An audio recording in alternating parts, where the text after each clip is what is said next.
Welcome to my life, ladies and gentlemen, and welcome to the show, Vince Goodwill of Yahoo Sports. Vince, Jamal Murray, Jeremy Lin, same sentence. Never thought you heard that one before, huh? I mean, I've heard of some one-hit wonders, but I've never heard of a one-hit wonder being compared to like Kelly Rowland or something. You know what I mean? Like that's basically kind of where Jamal Murray is at now. You comparing somebody that's got maybe a hit, God bless Jeremy Lin and everything else, but your boy B. Marshall is tripping.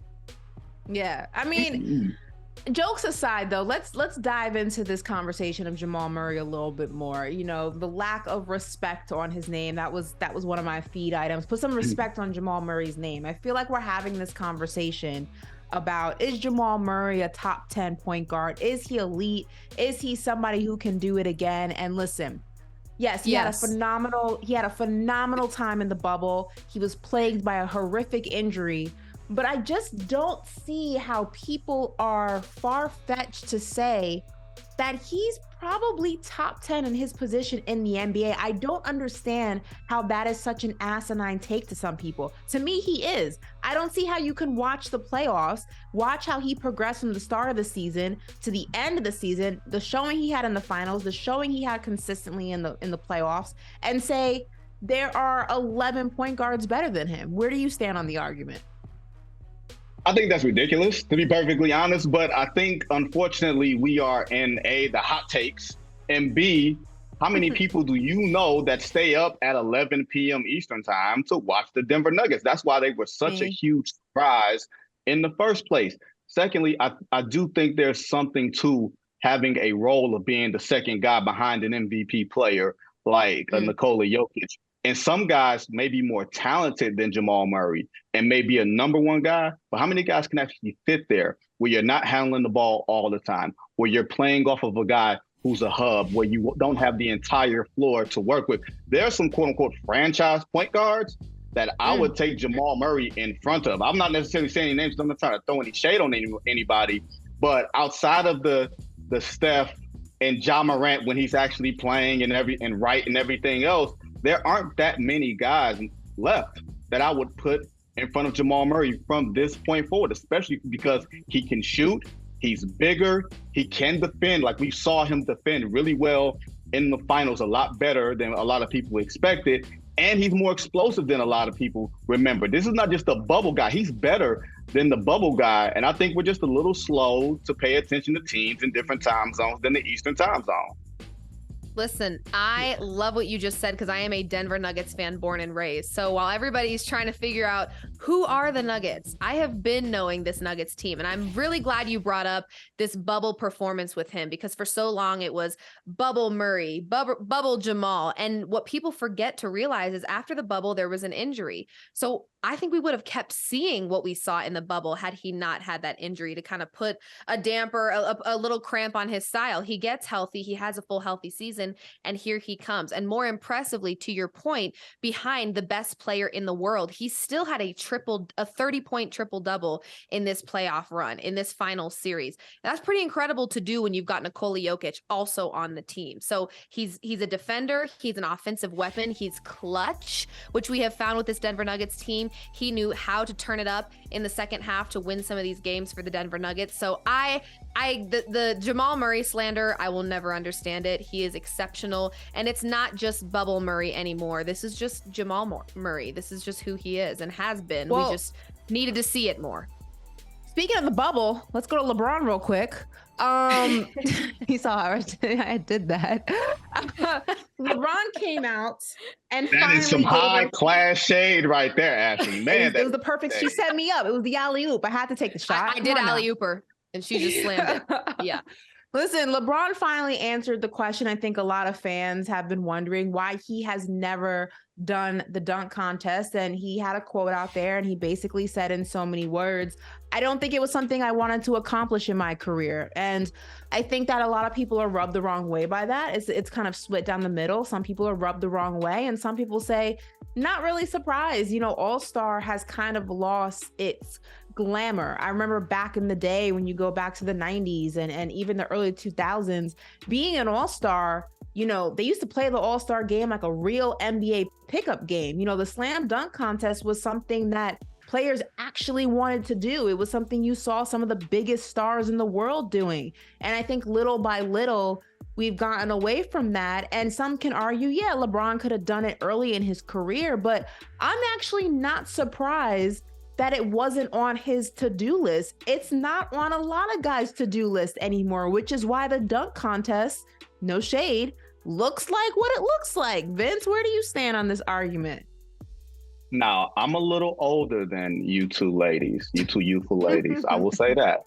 But I remember, Smokey, the days where LeBron was at an All-Star Saturday night and the late, great Craig Sager approached him during the TNT broadcast. And he says, I am preliminarily, he used the wrong context of the word. I don't even think it was actually a word. It was like saying irregardless or something like that. Like, look the word up. But he said something like, I am putting my name in the dunk contest for next year at Jerry World. I think that was 2009. And he was saying he was going to be in the 2010 dunk contest. And he never did it. Now, I don't have a problem with him saying that's not something he wanted to accomplish. But there are two things. One, all the giants of the game participated in that back in the day. And you can maybe track maybe the dunk contest losing a little bit of star luster to LeBron not doing it. I mean, we had that great dunk contest in 2016 with Zach LaVine and Aaron Gordon. And there's no shade to them because that's one of the greatest displays I've ever actually seen. But for LeBron to follow into the footsteps of the ambassadors of the game, the Michael Jordans, the Dominique Wilkins, the Julius Ervings before him, like going way back in the crates, all those guys did that because they knew, A, it was a responsibility to promote their shoes, and then it was a responsibility to promote the game. And LeBron is also, he's also a guy that does not like making fun of himself, even in those commercials. Remember Steph Curry making fun of himself in the CarMax commercials with Sue Bird and Candace Parker? Sue Bird, LeBron doesn't take himself lightly. He doesn't even want to be seen as losing in a script. He doesn't want to be seen losing to Ivy in an AT&T script. Can you imagine what it would be like for LeBron's ego if he lost in a meaningless dunk contest that's just for fun? Yeah, I think he was scared. He kind of reminds me of the players that don't want to go for that half court shot because they don't want to affect their stat line for the game. It's like, I think he probably always was interested in the idea, but unless he thought that it was his to win, I think he was scared. There are some people, I'll just say this, there are some people who are in relationships, but they just love putting it out there a little bit. Hey, do you like me? Do you want me? You know, that sort of thing. Okay. Just putting it out there. Like, wait, I didn't assign a gender to it. I didn't assign a gender to it because we do it too. Right. And we might do it more than y'all. So I'm just saying, I think LeBron wanted to be wanted more than he actually wanted to be in it. That's all. Fair. Well, listen, but last topic on the agenda, I mean, Adam Silver during the NBA playoffs, the finals specifically, you know, he dropped a little bomb that he didn't want to take away from the guys playing in the postseason with the Jamal Morant suspension news, which had a lot of people, of course, connecting the dots and coming up with their own narratives on what that suspension will actually look like. A lot of people think it's going to be a hefty one. I wouldn't be surprised if it's 25 games plus. Vince, are you hearing anything? What do you make of what Adam Silver dropped? And I think it's hilarious also how he didn't want to talk about it, but then spent like multiple days talking about it. But I guess that's just what the script called for. Yes. I'm not quite sure. He was asked about it, and he was asked about it repeatedly by us and his media availabilities. And Adam Silver is a politician, right? So sometimes he talks too much and says a little too much. But here's what I think on it. I don't think anything's coming down today. I wouldn't be surprised if something came down tomorrow or Friday because they're not going to do it on Juneteenth, which is Monday, and they're not going to do anything over the weekend. Where I sit on it is this. It's not going to be a half a season. It's not going to be, because he didn't technically commit a crime, even though the crime of being a dumbass, the crime of playing in your employer's face, right? I think it will be somewhere between 25 and 30 games. You guys got to remember, he is still a face of the league.